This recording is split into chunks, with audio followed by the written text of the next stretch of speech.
ہمارے قائد کو جس کی ہر ادا کو ماننے کی دعوت ہمارے اسٹیج سے بلند ہوتی ہے، ان کو 100 آدمیوں کے ساتھ تولا گیا۔ امام الانبیاء کا پلڑا بھاری رہا۔ اس فرشتے نے کہا اب 1000 آدمیوں کو ایک پلڑے میں بٹھاؤ، بلال کے آقا کو ایک پلڑے میں بٹھاؤ۔ امام الانبیاء نے فرمایا مجھے 1000 کے ساتھ تولا گیا، میرا پلڑا بھاری رہا، اور ایک روایت کے یہ الفاظ مجھے یوں لگا وہ پلڑا اتنا اوپر ہو گیا 1000 والا کہیں یہ میرے اوپر نہ گر جائے۔ اس ساتھی فرشتے نے کہا کس کو تولتا ہے، کس کو تولتا ہے؟ محمد کریم کو؟ مقابلہ 1 10 100 اور 1000 کے ساتھ کرتا ہے۔ اگر تو ایک پلڑے میں پوری امت کو بٹھا دے اور ایک پلڑے میں قائد اعظم محمد رسول اللہ کو بٹھا دے، امت کا پلڑا ہلکا رہے گا، محمد کا پلڑا بھاری رہے گا صلی اللہ علیہ وسلم۔ مجھے بتاؤ، ایک پلڑے میں پوری امت ہو، ایک پلڑے میں ہمارا امام ہو، ہمارے قائد ہو، ہمارے رہبر ہو، ہمارے آقا ہو،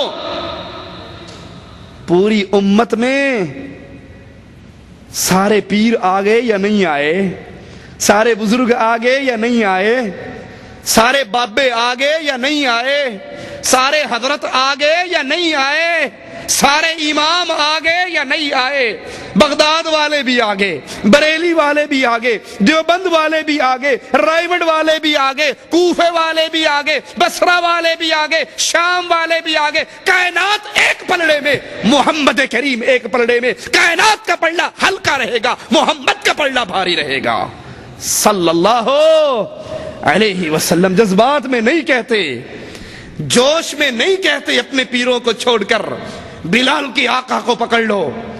اگر ہم فرقہ پرست ہوتے، اگر ہم گروہ بندی کی دعوت دینے والے ہوتے تو ہماری دعوت کچھ یوں ہوتی، اپنے پیر کو چھوڑ کر ہمارے پیر کو پکڑ لو، اپنے مولوی کو چھوڑ کر ہمارے مولوی کو پکڑ لو، اپنے شیخ کو چھوڑ کر ہمارے شیخ کو پکڑ لو۔ اگر ہم یہ دعوت دیں لوگوں امام بخاری کو پکڑ لو، امام مسلم کو پکڑ لو، لوگوں احمد ابن حنبل کو پکڑ لو، فلاں پیر کے پیچھے لگ جاؤ، فلاں امام کے پیچھے لگ جاؤ، فلاں بزرگ کے پیچھے لگ جاؤ، ان کی زبان سے نکلی ہوئی ہر بات کو حرف آخر مانو۔ اگر ہم تم سے غیروں کا تعلق توڑوا کر اپنے پیر و فقیر سے جوڑتے تو ہم بھی فرقے پرست ہوتے۔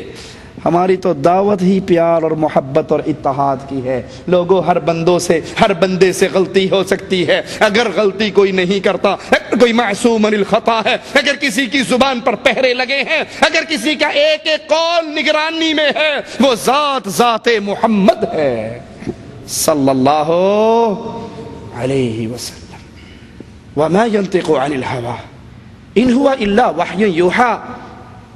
ہر بندہ اپنی مرضی سے بولتا ہے، ہر بندہ اپنی مرضی سے کلام کرتا ہے، اور محمد الرسول اللہ صلی اللہ علیہ وسلم جب شریعت کی بات بتاتے ہیں وہ عرش والے کی مرضی سے بتاتے ہیں۔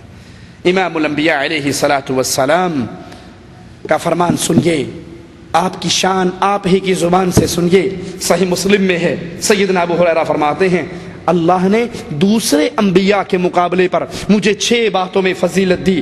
پہلی کیا، مجھے جوامع الکلم دیے گئے، میں مختصر بات کرتا چھوٹے جملے میں لیکن اس کے معانی زیادہ ہوتے، ایک جملے میں میں بات سمجھا دیتا، دین سمجھا دیتا۔ دشمن پر روب کے ساتھ میری مدد کی گئی۔ پہلی امتوں کے لیے مال غنیمت حلال نہیں تھا، اللہ نے میری امت کے لیے مال غنیمت کو حلال کیا، میرے لیے ساری زمین پاک کرنے والی اور نماز کی جگہ بنا دی، مجھے ساری انسانیت کی طرف مخلوق کی طرف رسول بنا کر بھیجا گیا۔ انبیاء علیہ الصلوۃ والسلام اس سے پہلے کوئی کسی قوم کی طرف اور کسی علاقے کی طرف آتے، امام الانبیاء ساری انسانیت کی طرف رسول، جنات کی طرف رسول بنا کر آئے، اور باقی نبیوں کے بعد پھر کوئی نہ کوئی نبی آ جاتا، لیکن محمد کریم آخری نبی ہیں، آپ کے بعد کوئی اور نبی۔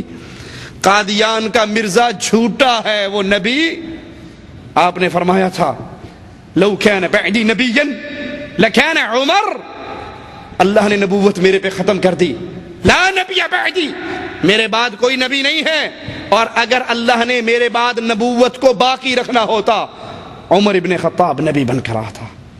قادیان کا مرزا وہ جھوٹ بولتا ہے، نہ وہ نبی تھا نہ وہ ولی تھا نہ وہ مسلمان تھا، وہ کذاب اور دجال تھا۔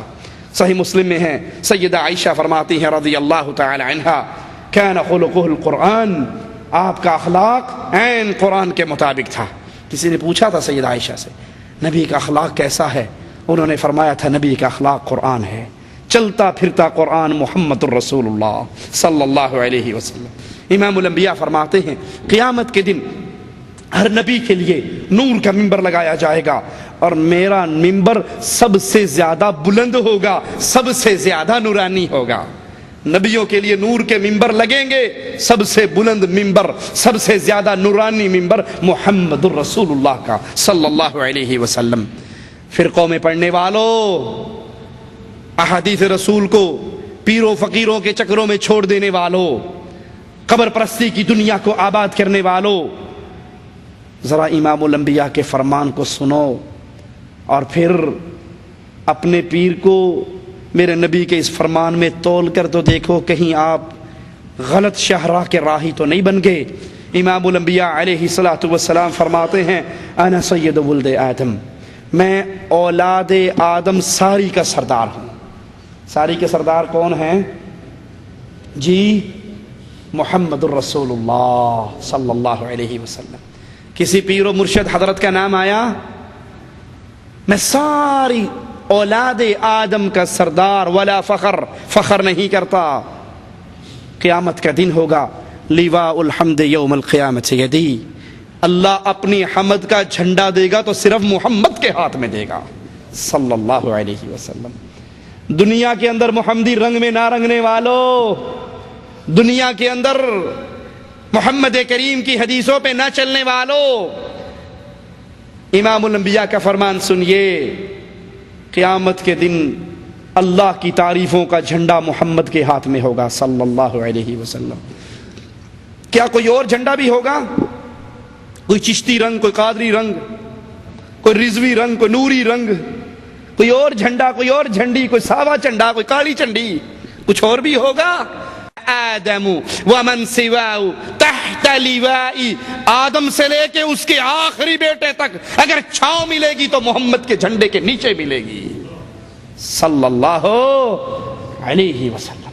میرے نبی کا جھنڈا قیامت کے دن، اللہ کی حمد کا جھنڈا نبی کے ہاتھ میں، آدم علیہ الصلوۃ والسلام اور باقی سارے انبیاء علیہم السلام امام الانبیاء کے جھنڈے کے نیچے۔ ابی بن کعب فرماتے ہیں رسول اللہ صلی اللہ علیہ وسلم نے فرمایا قیامت کے روز میں انبیاء کا امام، میں ان کا نمائندہ اور میں ان کی سفارش کرنے والا۔ رسول اللہ صلی اللہ علیہ وسلم نے فرمایا ہر نبی کے لیے ایک حوض ہے، ہر نبی کے لیے ایک حوض ہے، اور تمام انبیاء آپ اس میں فخر کریں گے کہ ہمارے حوض پہ زیادہ لوگ آئے ہیں، اور میں امید کرتا ہوں سب سے زیادہ میرے حوض پہ لوگ ہوں گے۔ میرے نبی کی سنت کو بیویوں کے پیچھے لگ کر شیو کر دینے والوں، میرے نبی کی سنت کو معاشرے کی وجہ سے شیو کر دینے والوں، تم حوض رسول پر جاؤ گے پانی کی تلاش میں، پانی پینے کی امید میں، جس کے بارے میں نبی نے فرمایا تھا میرے حوض کا پانی رنگ دودھ سیسا، مٹھاس شہد سے اچھی۔ اور اگر وہاں پر نبی کریم نے صرف ایک سوال کر لیا، تجھے میرے چہرے سے نفرت کیوں تھی؟ تجھے میرا چہرہ پیارا کیوں نہیں لگتا تھا؟ تو داڑھی شیو کر کے ہندوؤں جیسا، مجوسیوں جیسا، عیسائیوں جیسا، مجوسیوں جیسا، یہودیوں جیسا، ہندوؤں جیسا چہرہ کیوں بناتا تھا؟ کیا نبی کے چہرے میں کوئی کمی تھی؟ اللہ کے لیے سوچئے، کیا نبی سے پیارا کوئی اور ہے؟ کوئی آئے گا؟ کوئی آ سکتا ہے؟ کائنات میں سب سے بڑے حسین کون جی؟ کہنے والے نے کہا تھا سیدہ عائشہ رضی اللہ تعالی عنہا کو کہ یوسف علیہ السلام کا حسن اتنا تھا، مصر کی جن عورتوں نے دیکھا تھا انگلیاں کاٹ بیٹھی تھی۔ سیدہ نے جواب میں کہا تھا مصر کی جن عورتوں نے حسن یوسف کو دیکھا انگلیاں کاٹ بیٹھی، جنہوں نے حسن محمد کو دیکھا بدر و احد میں گردنیں کٹوا بیٹھے صلی اللہ علیہ وسلم۔